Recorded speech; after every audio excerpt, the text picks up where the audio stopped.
Continuamos con lo que decía el concilio en la Perfecte Caritatis.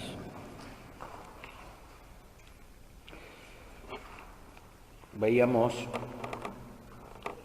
lo que se establece sobre los institutos dedicados a la vida apostólica.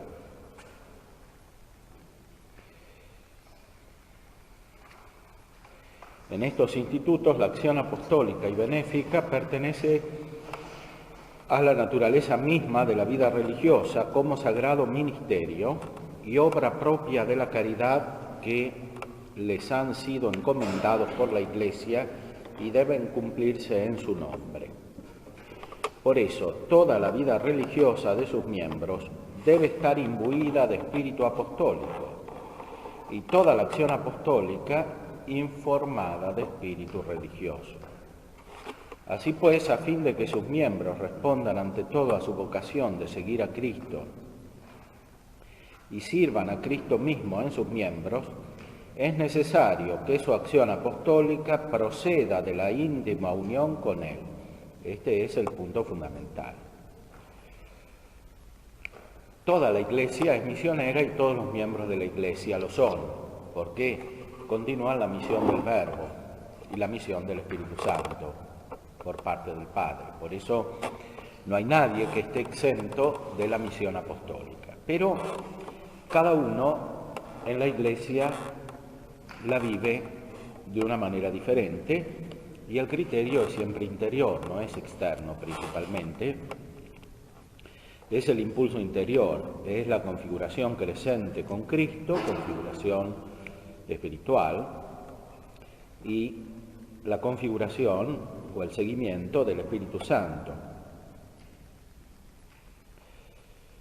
De aquí surge la acción apostólica en los diversos institutos y en las diversas personas, con lo cual se fomenta la caridad misma para con Dios y el prójimo.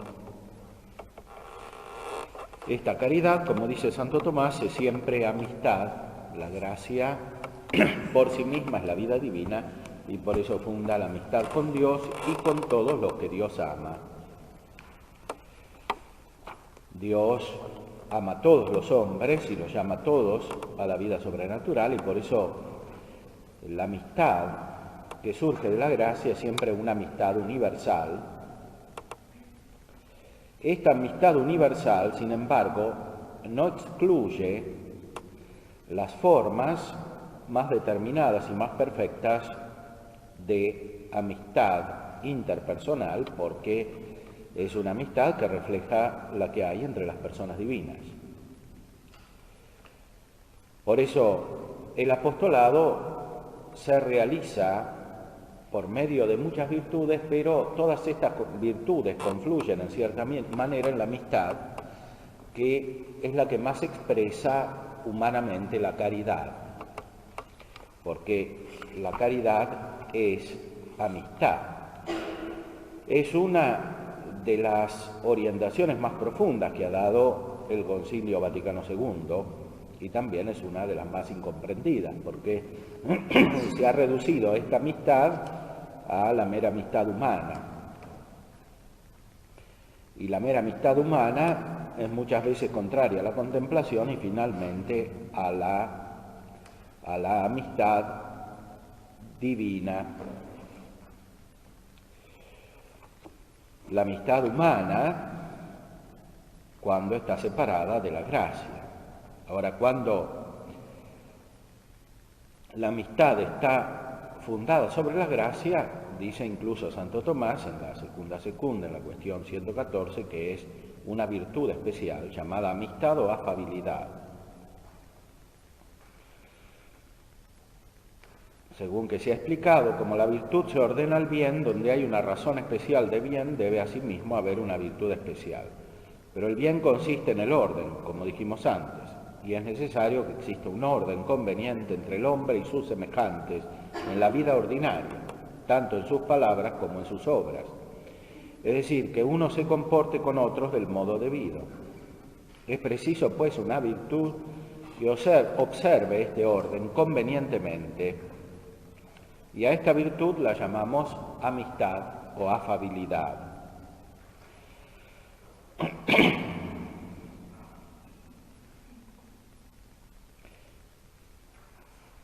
Esta virtud incluso de la amistad acompaña toda otra virtud. Dice en la respuesta a la primera objeción, el filósofo en su libro de la Ética Nicómaco habla de una doble amistad, una que consiste principalmente en el afecto con que amamos a otra persona. Tal amistad puede acompañar a toda virtud. Lo referente a esta amistad ya se ha dicho antes al hablar de la caridad. Otra que consiste exclusivamente en palabras o hechos externos, la cual en verdad no es amistad perfecta, sino cierta semejanza de ella. Esta forma de amistad es la que guarda las normas de decoro en el trato cotidiano de los hombres. En el cristiano estas dos formas están profundamente unificadas o deberían estar, o sea, la amistad como virtud que regula la vida externa debe surgir de la amistad profunda que es la caridad. Entre todos los hombres reina naturalmente una cierta amistad general. En este sentido leímos en el Eclesiástico que todo animal ama a su semejante y que este amor se manifiesta en signos externos de palabra o de obra que uno exhibe incluso a extraños y desconocidos. Por eso no hay en ella simulación alguna, porque no se ofrecen muestras de perfecta amistad. En efecto, no nos comportamos con la misma familiaridad con los desconocidos que con aquellos a quienes estamos unidos por lazos de especial amistad. Aquellos con los cuales tenemos una especial amistad deben ser tratados de una manera especial, con las palabras, con los gestos de afecto, con las obras.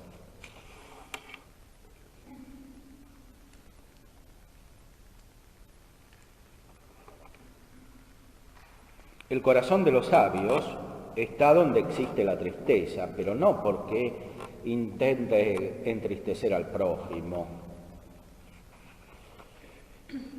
Es una respuesta a la objeción que decía que según el Eclesiástico el corazón de los sabios está donde hay tristeza y el de los necios donde hay placer. Pero esto no es porque intente entristecer al prójimo, pues dice el apóstol en la carta a los Romanos 14, si por tu comida tu hermano se entristece, ya no andas en caridad, sino para consolar a los tristes, conforme a las palabras del Eclesiástico. No te alejes del que llora, llora con quien llora. En cambio, el corazón de los necios gusta de la alegría, no porque pretendan alegrar, sino para aprovecharse de la alegría ajena. Son como ladrones. Se aprovechan de la alegría ajena, en vez de dar alegría. Es, por tanto, propio del sabio el hacer la vida agradable a los que conviven con él, pero no con una alegría lasciva que debe evitar la virtud, sino honesta. Hay una alegría que proviene de la amistad sensual, que es mala, y que se traduce en risas desencajadas. Hay una amistad, hay una alegría que se traduce externamente, que procede de la caridad. Conforme al dicho del Salmo 132, ved qué bueno y deleitable convivir juntos los hermanos. No obstante, habrá casos en que para evitar un mal no tendrá inconveniente el afable en contristar a aquellos con quienes convive, según afirma el filósofo en el cuarto libro de la Ética, porque a veces hay que reprender, como el padre debe reprender a los hijos, por ejemplo. O cualquiera debe reprender a otro para corregirlo fraternalmente, según el precepto evangélico, que surge justamente de la caridad. Es por lo que dice el apóstol en la segunda carta a los Corintios, si con la epístola os entristecí, no me pesa. Y añade a continuación, ahora me alegro, no porque os entristecéis, sino porque os entristecéis para penitencia. San Pablo se alegraba porque, habiendo dado la penitencia a la comunidad que había formado, esta comunidad se reformaba y crecía en la caridad. Así pues, no debemos mostrar un rostro jovial para quedar bien con los que son proclives al pecado. Esto es muy importante para nuestra época, porque en esto muchos religiosos han perdido su vida religiosa. Se han mostrado afables con los que no hay que mostrarse y se han mostrado rigurosos con aquellos que buscan a Dios.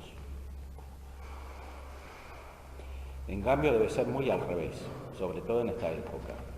O sea, los que buscan a Dios y están en la verdad deben ser muy afables entre sí, muy amigos entre sí, generalmente y personalmente, y deben ser amigos de los demás, lo cual implica saber entristecerlos cuando es oportuno.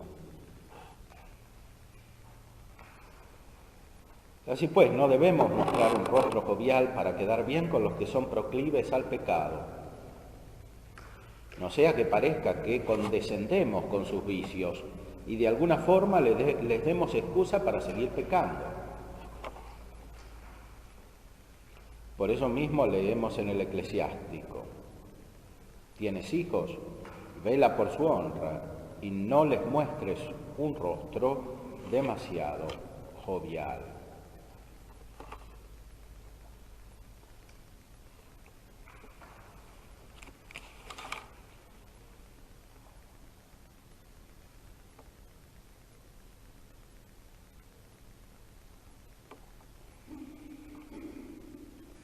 El concilio entonces invita a tener esta caridad que se transmite, se transforma en amistad, también en sentido apostólico, porque finalmente lo que mueve el corazón de los hombres es esta amistad en la cual presentamos la verdad.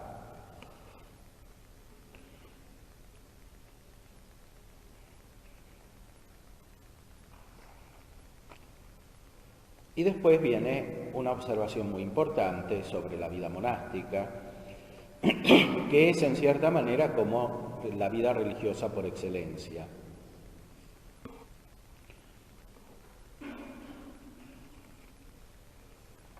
Porque lo es, la vida contemplativa y la vida monástica se ordena inmediatamente a la contemplación. Consérvese fielmente y brille más y más cada día en su genuino espíritu, tanto en Oriente como en Occidente, la venerable institución de la vida monástica,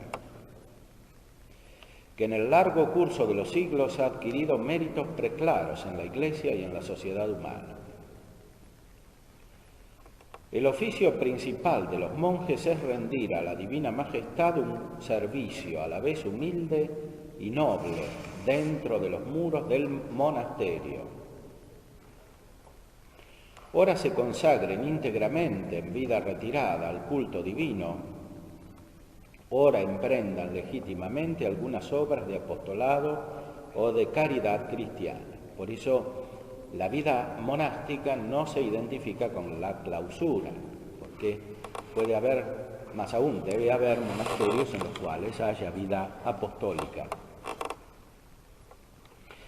La vida monástica se define por el culto divino, por la centralidad del culto divino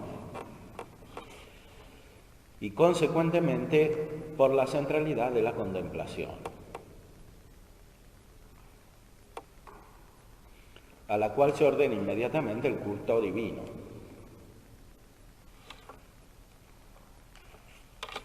El culto divino es para que los hombres se unan con Dios. Y por eso los monjes son los que principalmente están unidos con Dios.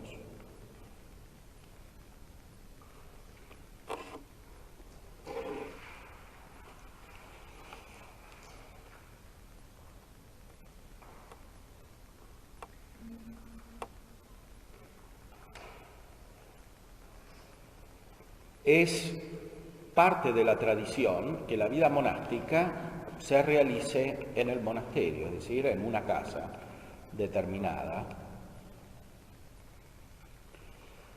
En esa casa determinada se rinde culto a Dios como un símbolo y un instrumento de la perfección interior, porque la perfección interior no se puede lograr divagando con la imaginación, y el movimiento externo ayuda a la divagación mental. No todos los monasterios en la historia de la Iglesia tienen el voto de estabilidad, como los benedictinos, porque, por ejemplo, los cartujos, que tienen un origen diferente, cambian de casa y son muy monásticos, más aún son casi ermitaños, por la gran soledad que tienen en el modo de vida, incluso en la liturgia, porque hay horas que rezan personalmente y no en comunidad, y viven solos, cada uno en una casita especial, y allí estudian, trabajan, contemplan. Y sin embargo cambian, algunos van incluso de un continente al otro. La vida monástica es una vida centrada en el culto divino en una casa. Esto implica una regularidad externa que ayuda a la vida interna. Por eso en la vida monástica no se cambia permanentemente de horario, no se cambia permanentemente de actividad. La regularidad externa ayuda al culto interior.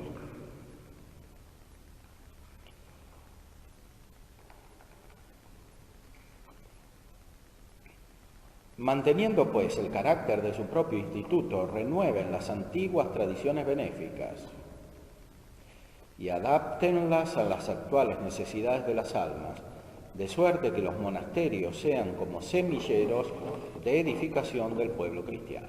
Esto es cada vez más importante. Así, el cristianismo transformó la cultura europea durante muchos siglos y ahora hará falta una nueva transformación, no solo de la cultura europea, sino de la cultura mundial, que se va unificando. Y en esta transformación serán capitales los monasterios, porque allí es donde se verá el significado de la plenitud de la vida cristiana, que es lo que mueve a los hombres a convertirse a Cristo.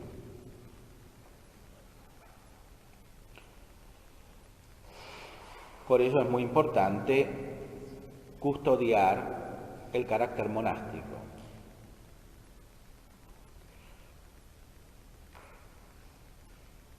Ustedes en su forma de vida tienen este carácter monástico por la centralidad del culto divino, que no es solamente culto exterior, sino también y principalmente culto interior. Y por eso, como decía Dionisio Cartujano, hay un estilo monástico para todo. Él hablaba del estilo monástico para escribir. Él escribía con estilo monástico. Pero también hay un estilo monástico, en primer lugar, de hacer apostolado, que es lo que indica aquí. Hay un estilo monástico de hablar, un estilo monástico de cultivar la amistad, un estilo monástico de trabajar y un estilo monástico de estudiar. Ese estilo es más importante que la obra misma que se realiza. No es tan importante el hecho de que se haga dulce de leche, sino cómo se hace el dulce de leche.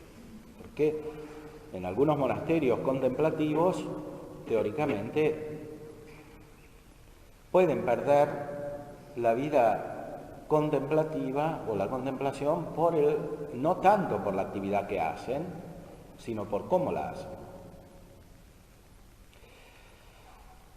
La vida monástica, como su nombre lo indica, es vida de unidad. El monje es el monacos, es el que tiene unidad, que refleja la unidad de Dios. No es la unidad de la simplicidad artificial, sino que es la unidad de la simplicidad divina que se refleja en medio de las cosas complejas.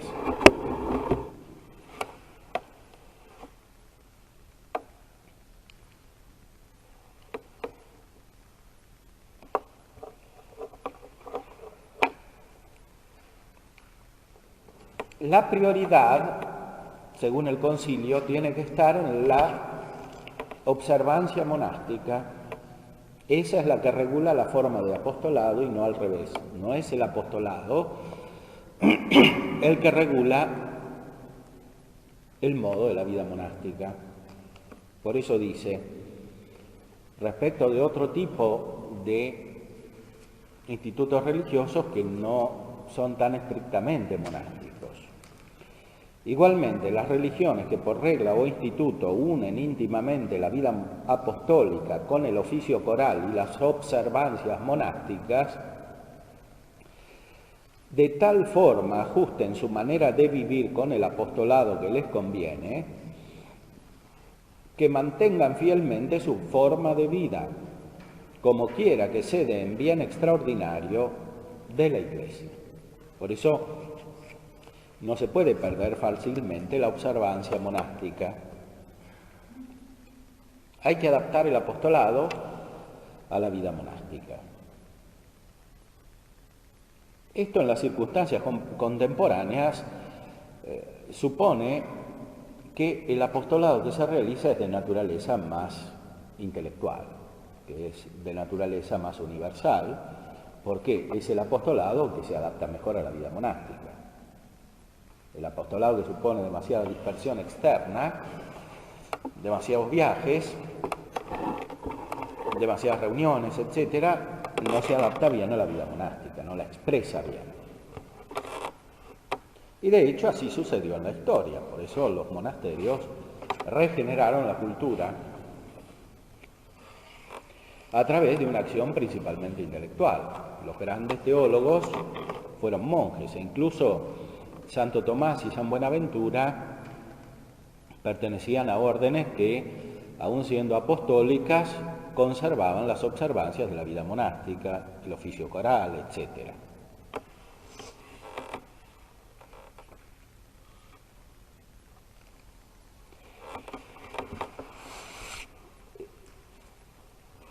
Lo que el Concilio Vaticano II expresa acerca de la vida religiosa está profundamente fundado sobre la teología de Santo Tomás.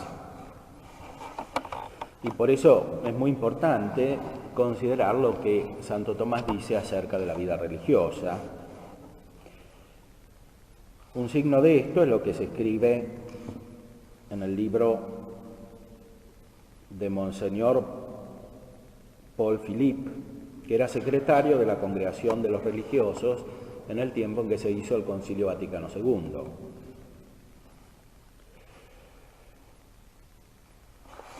Philippe escribió un libro titulado Los fines de la vida religiosa según Santo Tomás de Aquino.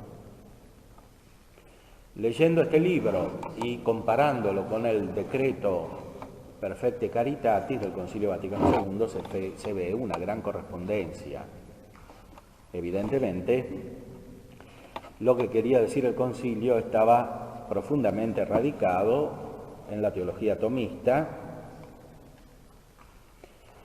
La mayoría de los padres del concilio eran tomistas, y especialmente en este punto de la vida religiosa. Monseñor Philippe expresa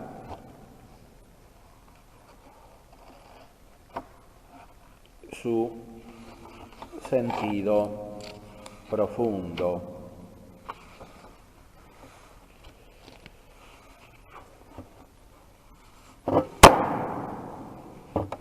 Era un dominico que conocía bien la doctrina de Santo Tomás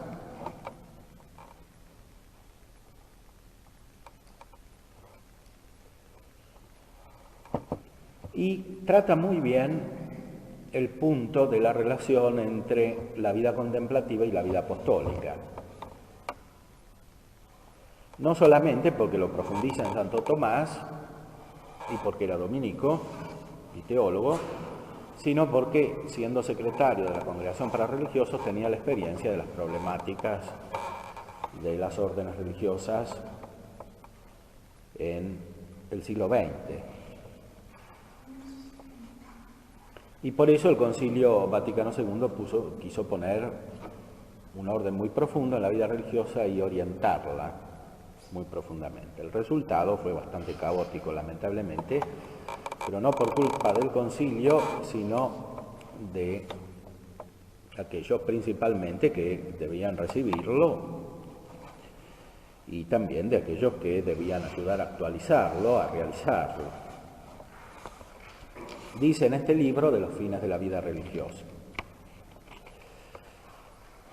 la mayor parte de las constituciones religiosas comienza así. El instituto tiene por fin general la santificación de los miembros por la práctica de los 3 votos públicos de pobreza, castidad y obediencia y por la observancia de las constituciones. Tiene por fin especial la educación de la juventud o el cuidado de los enfermos o la asistencia de los pobres, etc.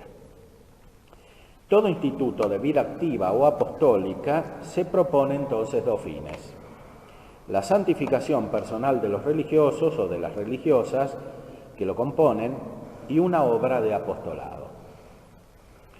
Lo cual es lo mismo que decir que los miembros de estas congregaciones tienen todos ellos 2 fines: tender a la perfección y hacer bien al prójimo. Hemos visto que estos 2 fines incluso están en la redacción del texto del concilio en las órdenes monásticas. Ahora, el solo hecho para una colectividad como para un individuo de tener 2 fines pone ya el problema del orden teórico. Como no es posible seguir al mismo tiempo 2 fines diferentes, dar a toda la vida, colectiva o individual, 2 finalidades del mismo valor, es necesario que uno de los 2 fines revista mayor importancia, o más exactamente, hace falta que uno sea en cierta manera subordinado al otro, y solamente así la vida será unificada. No se puede tener 2 fines al mismo nivel. Uno tiene que mandar sobre el otro, lo tiene que ordenar. Y esto no es solamente un problema puramente teórico. Cuando alguien toma contacto con los religiosos y las religiosas, muchos confiesan, después de numerosos años de profesión, que no han podido realizar esta unidad en su vida. Unos, entrados en su congregación con un ideal exigente de perfección evangélica o con un deseo sincero de unión a Dios, se sienten constantemente arrancados de su vida interior por las necesidades imperiosas de las obras. Ellos quisieran dar más tiempo a la oración y a la lectura espiritual o aún al estudio sagrado. Y esto en sí mismo es un santo deseo. Pero algunos ven en la acción exterior un puro medio de perfección personal o incluso un obstáculo a esta, un peligro de disipación. Y cuando se dedican al apostolado es por puro deber, por obediencia, como dicen ellos. Algunos incluso sueñan una vida puramente contemplativa y piden ser transferidos a un orden que mantenga la clausura. Esta es la problemática que se da en algunos religiosos que lo observaban, sobre todo en esa época. Otros, y son los más numerosos,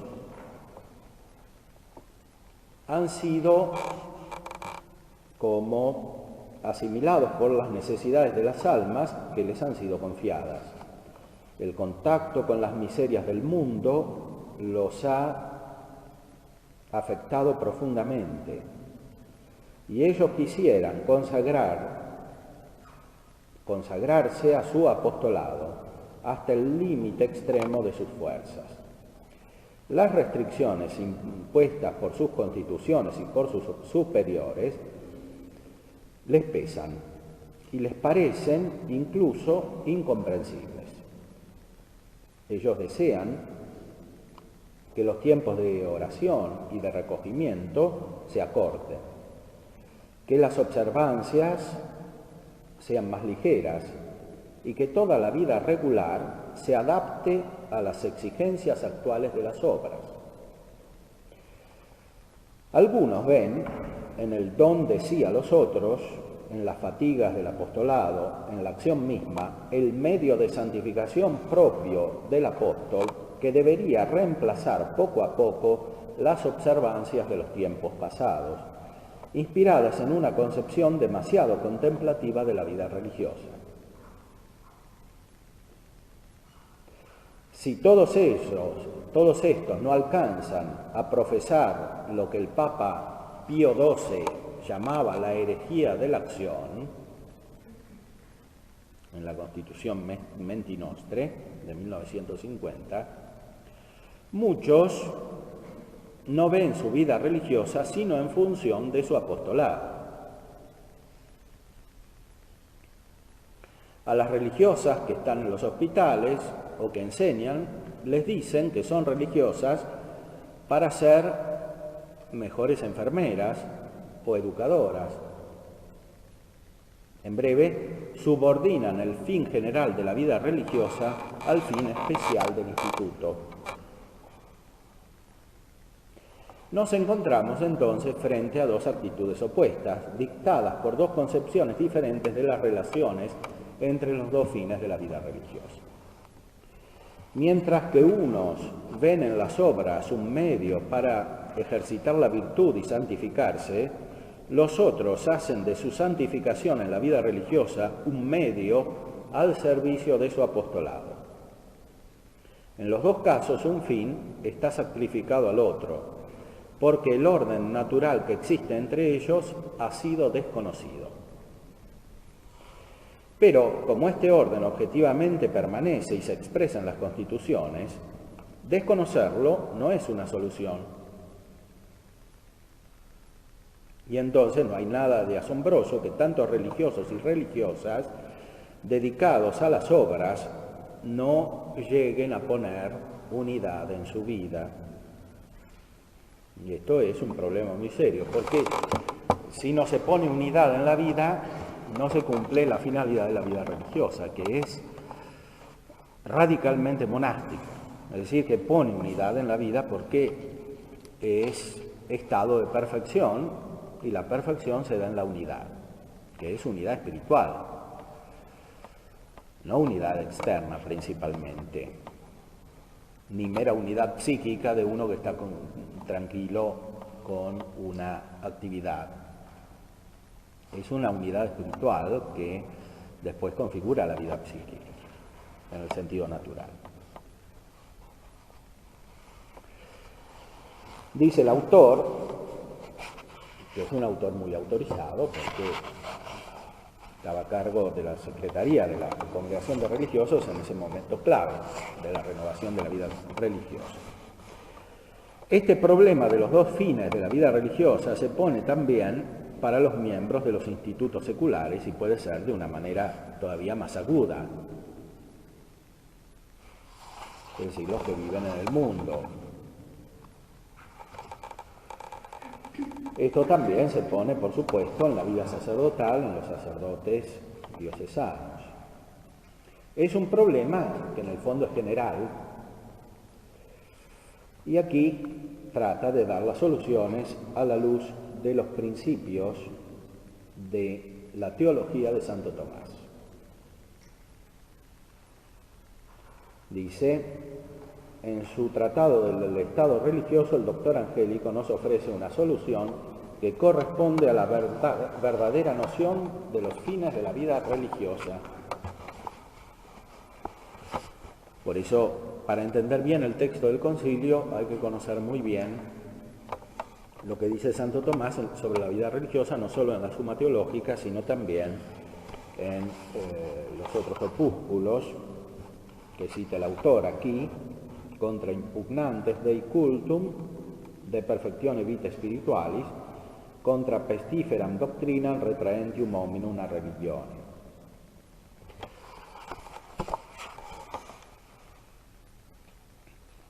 Trata entonces, en el primer capítulo, acerca de la perfección cristiana, fin general de la vida religiosa. Este fin general de la vida religiosa es el fin general de la vida cristiana.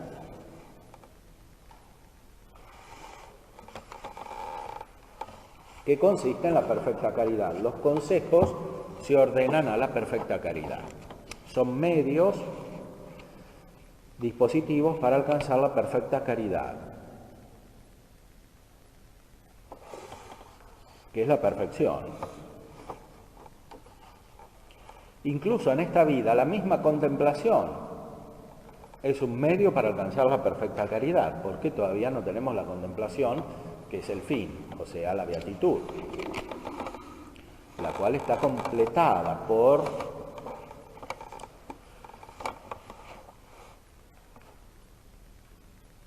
la caridad y el afecto. Por eso Santo Tomás en la Suma dice que la vida contemplativa comienza en el afecto y termina en el afecto, que es lo primero que dice en la cuestión 179, cuando comienza a tratar de la vida contemplativa.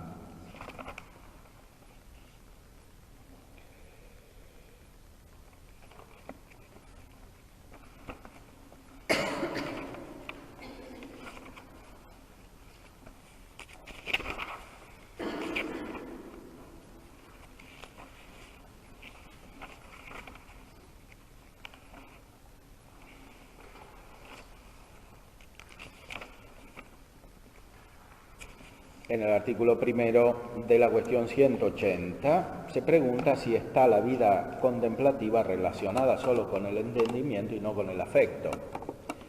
Aquí traducen muy mal y cada vez que Santo Tomás pone afecto, los traductores ponen voluntad.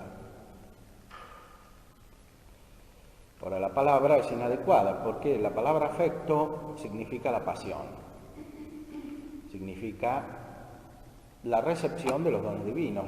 El afecto es quedar atrapado por el bien divino. Como dice Dionisio, humonos mazón a la caritaceia pazón, no solo aprendiendo, sino padeciendo las cosas divinas, o siendo afectado por ellas. En cambio, la voluntad subraya el aspecto activo, la palabra voluntad subraya el aspecto activo.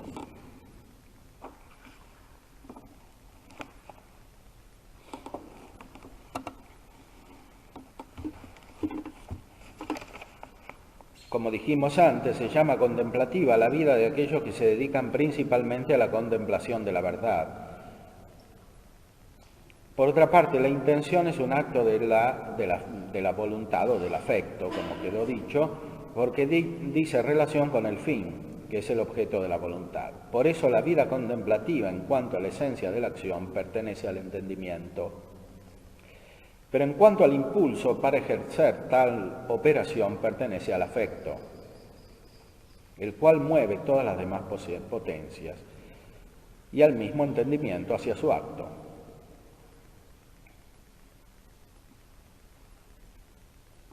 La potencia apetitiva mueve al conocimiento sensible, al conocimiento intelectual de algo. Acá pusieron sensible e intelectual de algo. A veces por el amor del objeto visto, porque, como se dice en Mateo 6, donde está tu tesoro, allí está tu corazón. Otras veces por el amor al mismo conocimiento adquirido en la contemplación. Por eso San Gregorio hace consistir la vida contemplativa en el amor de Dios, en cuanto que éste no se inflama en orden a contemplar su belleza. Y puesto que todos experimentan deleite cuando consiguen aquello que aman, por eso el término de la vida contemplativa es el deleite, que está en el afecto y que hace que aumente el amor. O sea, toda la vida contemplativa, que no es solamente la vida de los que están contemplando, sino la vida de los que se ordenan a la contemplación, está envuelta por el afecto. Porque está envuelta por la caridad. Por eso es vida de perfecta caridad, que es de perfecta amistad con Dios y con los hombres.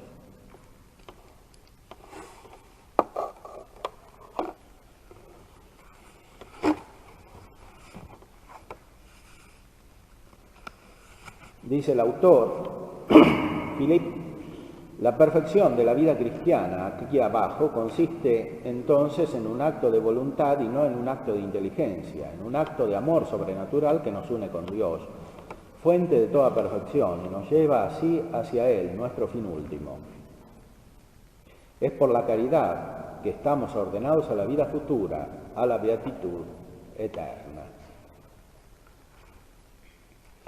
La caridad tiene un segundo acto ilícito del cual el objeto es el prójimo. No hay, sin embargo, más que una sola virtud de la caridad, porque es el mismo el amor sobrenatural con el que amamos a Dios y aquel con el cual Él nos ama.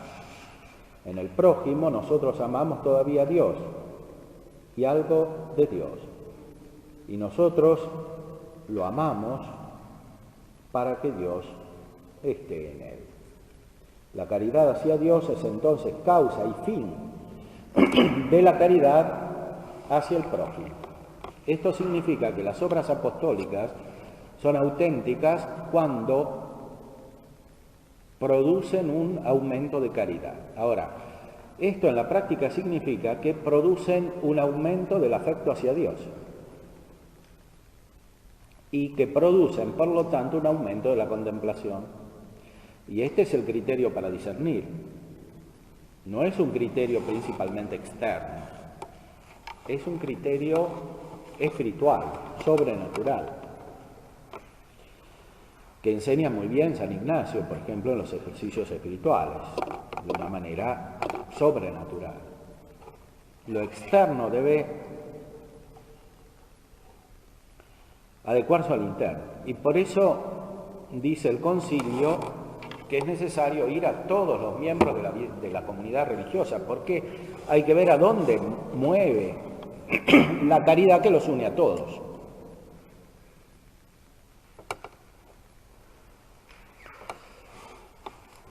Es necesario interpretar dónde mueve espiritualmente esta caridad, hacia qué tipo de obras de apostolado. Que será siempre el apostolado que permite la perfección espiritual de los miembros y de la comunidad, de los miembros en la comunidad.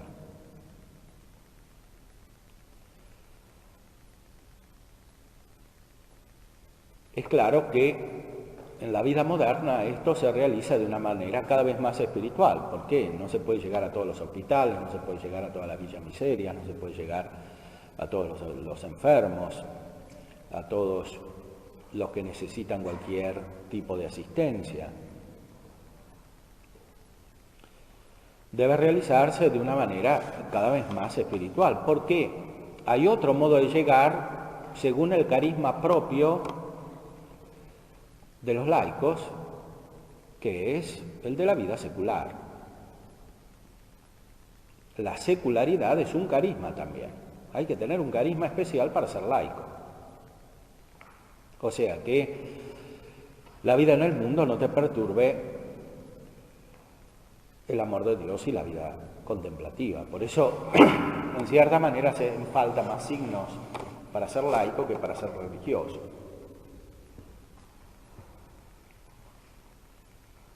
Para estar casado que para dedicarse a Dios en la virginidad. ¿Por qué? hacen falta cualidades especiales para llegar a los diversos ámbitos. Por eso la vida de la Iglesia en su conjunto debe ser ordenada. Debe ir de lo más interior a lo más exterior. En la práctica, el principio de este orden son los obispos, los sacerdotes que colaboran con los obispos y el Papa que ordena universalmente la Iglesia. Y los concilios, especialmente el Concilio Vaticano II, que es el que ordena la vida de la Iglesia para nuestra época. Por eso es tan importante meditar lo que dice el Concilio Vaticano II, porque uno está cierto de que no se equivoca.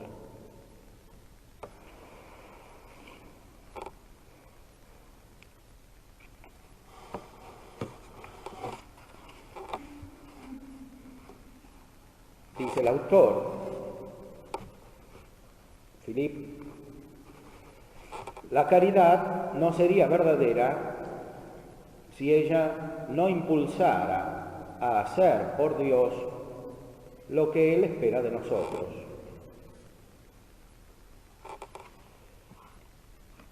El verdadero amor se revela y se prueba por las obras, escribe Santo Tomás. En el comentario al Evangelio de San Juan, capítulo 14, lección 5.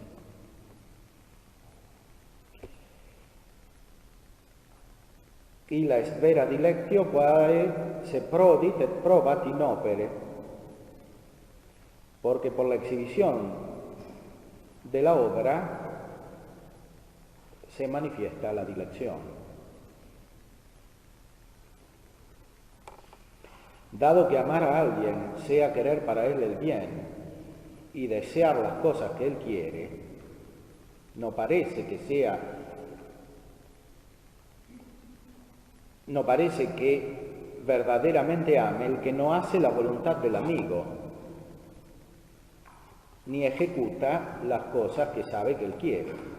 Por eso el que no hace la voluntad de Dios no parece que ame verdaderamente a Dios. Y por eso dice, quien tiene mis mandamientos y los guarda, ese es el que me ama. Ahora, los mandamientos de Dios se manifiestan de muchas maneras, de una manera universal, como están escritos en el texto del Nuevo Testamento, pero también de una manera particular que manifiesta el impulso del Espíritu Santo y el afecto interior que tenemos, como efecto de la obra del Espíritu Santo. Dice Philippe, nosotros sabemos entonces que Dios espera de nosotros,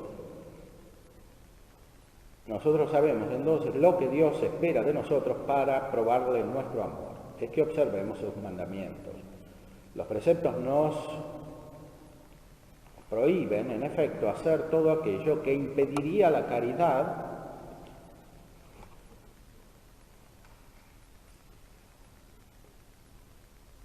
subsistente en nosotros. Por eso hay obras que están absolutamente prohibidas en manera universal. Son los preceptos negativos, que están ya en la ley natural y que están también en la ley sobrenatural nueva, pero hay preceptos negativos que son más interiores, hay operaciones que sabemos que Dios nos prohíbe interiormente, aunque no están prohibidas universalmente. Y esas las descubrimos de la misma manera en que crecemos en el cumplimiento de lo que positivamente Dios nos ordena.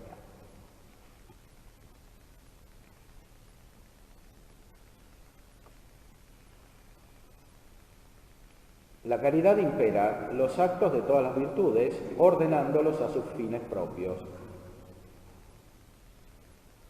Y es la virtud que da al hombre su última perfección. Ella es el principio interior primero de todas sus obras buenas. Y exige consecuentemente la presencia de todas las virtudes y el cumplimiento de sus actos. La voluntad, sobre todo cuando ella se refiere al fin, mueve los actos de las otras potencias del alma y ella no tiene término en su operación hasta que cumple todo aquello por lo cual se llega al fin que se intenta. Ella entonces realiza lo que quiere en cuanto lo puede. O sea, la voluntad es realizadora. Y por eso se pierde la caridad si no se opera según todas las otras virtudes,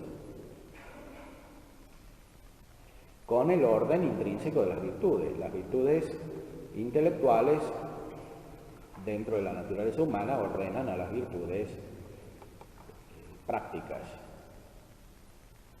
Pero en el orden sobrenatural las mismas virtudes intelectuales son ordenadas por la caridad. Porque el conocimiento que podemos tener en esta vida es siempre parcial, no es definitivo. Por eso el amor en esta vida es superior al conocimiento. Dice Santo Tomás en la primera parte de la Suma, cuando habla de la relación entre intelecto y voluntad: melior est amor Dei quam cognitio, es mejor el amor de Dios que el conocimiento. Esto se cumple en la caridad. Por eso la vida religiosa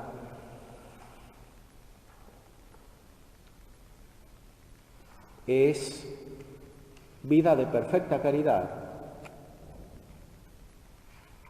y por eso vida contemplativa.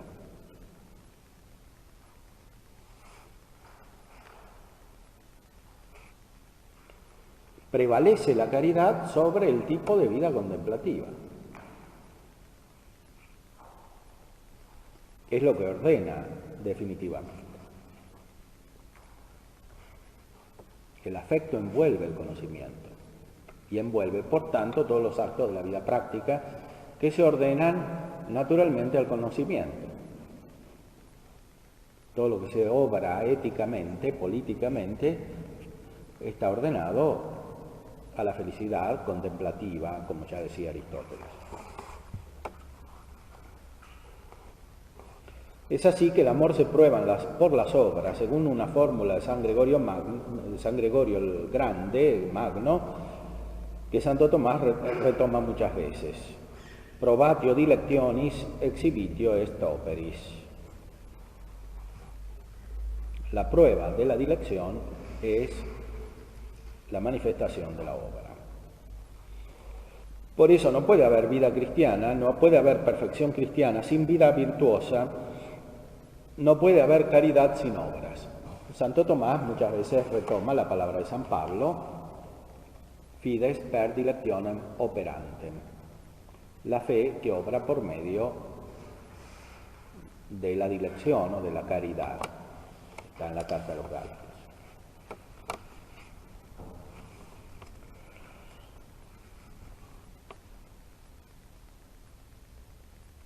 Ahora, la contemplación es el complemento del amor de Dios.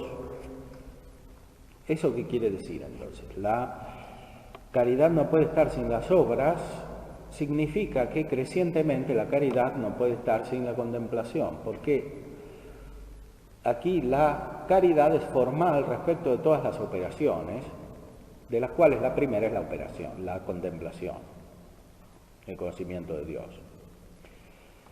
Si nosotros no podemos poseer perfectamente a Dios aquí abajo por la visión beatífica, somos, sin embargo, capaces de conocerlo imperfectamente bajo el velo de la fe, por medio de un conocimiento muy simple, penetrante y sabroso que Santo Tomás llama, con toda la tradición, contemplación.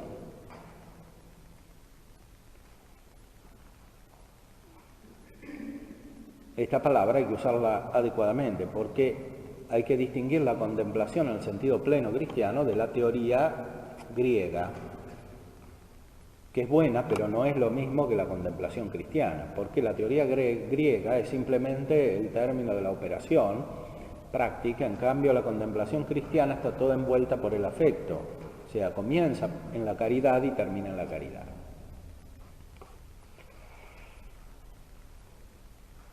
Por eso está conectada de otra manera con las virtudes, que como lo estaba en la filosofía griega.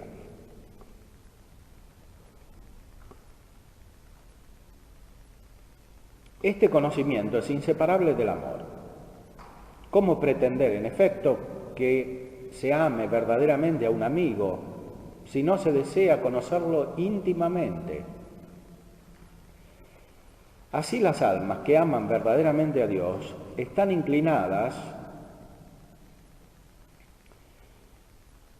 por el peso mismo de su amor a penetrar en el misterio del amigo divino. Ellas tienen sed de saber quién es Él, porque ellas lo aman y para mejor amar.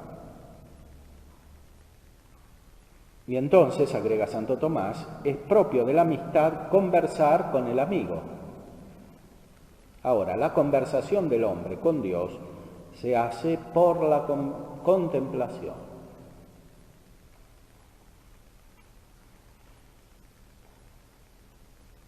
Esto lo dice en la Summa contra Gentiles, libro 4, capítulo 22. Hoc videtur amicitiae proprium simul conversari ad amicum, conversatio autem hominis ad Deum est per contemplatione. O sea, la contemplación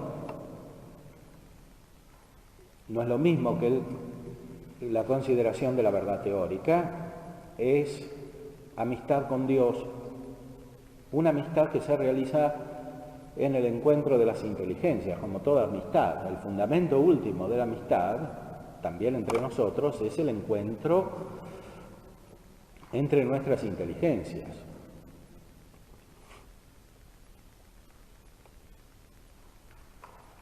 Porque nos completamos mutuamente.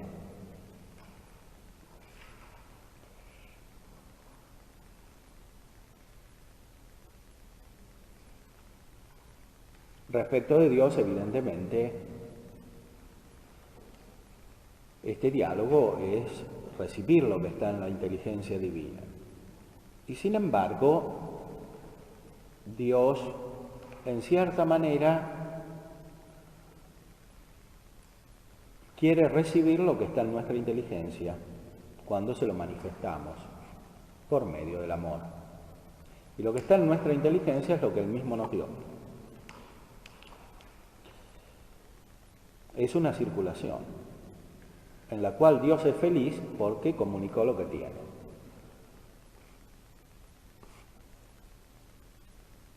Como cuando nosotros a veces somos felices porque comunicamos lo que está en nuestra inteligencia a alguien que no lo sabe.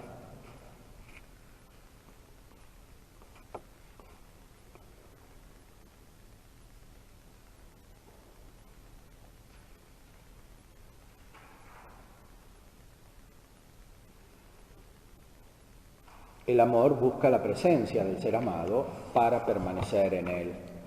El doctor Angélico enseña que incluso en la vida activa todo cristiano establece el camino de la salvación, todo cristiano establecido en el camino de la salvación tiene necesariamente alguna contemplación, porque el precepto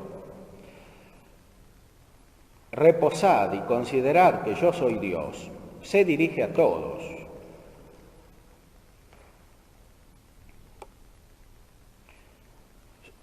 Respecto de esto también versa el tercer precepto de la ley. Es obligatoria la contemplación. Está incluso en los mandamientos del Antiguo Testamento. Pero se realiza de esta perfecta manera en el Nuevo Testamento.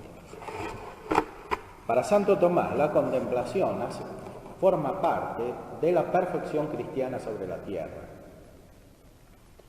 Ella no la constituye, porque aquí abajo es el amor el que nos une perfectamente con Dios y no el conocimiento. Pero ella es el complemento normal e indispensable de la caridad. Así como en la beatitud, la caridad será el complemento normal e indispensable de la visión beatífica que tendremos con nuestra inteligencia. Porque, como aquí se vislumbra, la contemplación cristiana y la caridad no son otra cosa que la participación de la vida trinitaria, que es la vida según la cual surge el Hijo por un acto intelectual y surge el Espíritu Santo por un acto de amor. Y los dos son inseparables. Como dice Santo Tomás, el verbo no es una palabra cualquiera, sino una palabra que inspira amor.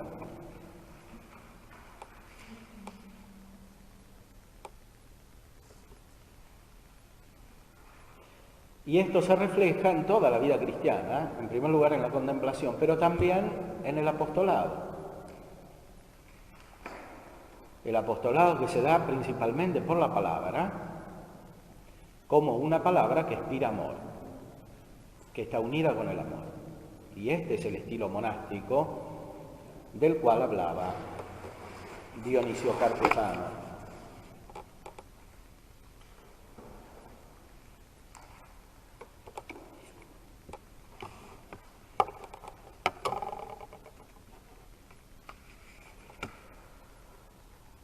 Todo esto nos conduce a concluir que la perfección cristiana comporta en grados diversos 4 elementos esenciales: el amor de Dios, el amor del prójimo, la contemplación y la práctica de las otras virtudes, sobre todo de las virtudes morales que ponen el orden en nosotros y en nuestras relaciones con el prójimo.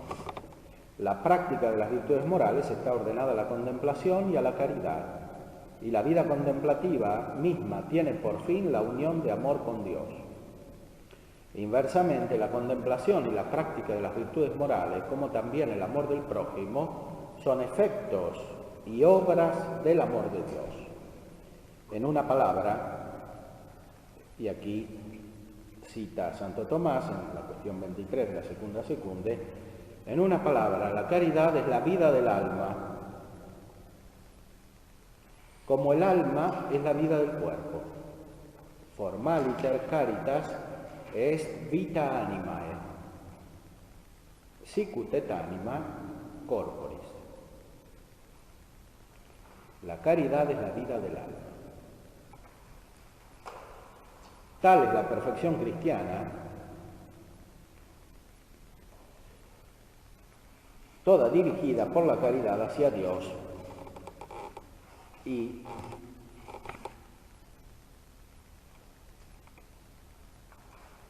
por Dios mismo. Así pues, todo lo que en la vida religiosa es obligación especial porque corresponde a diversas formas, especialmente de apostolado, está subordinado a este fin general y está ordenado intrínsecamente por este fin general. Como todos los hombres, los religiosos deben emplearse en la adquisición efectiva de la perfección por los medios propios de su estado, haciendo todo lo que pueden de lo que les está prescrito por sus reglas. La obligación especial que los religiosos tienen respecto de la perfección no consiste en el deber de tender a un grado de caridad superior al que tienen los otros cristianos, al que los otros cristianos pueden llegar en el mundo, sino al de practicar las obras de la perfección a las cuales ellos se comprometen por el voto y que están determinadas por la regla. En la práctica, los religiosos satisfacen al deber de tender a la perfección observando su regla, y esto tanto más perfectamente cuanto ellos son más fieles a su letra y a su espíritu. Ahora, el espíritu de la regla es siempre la gracia, y detrás de la gracia el Espíritu Santo.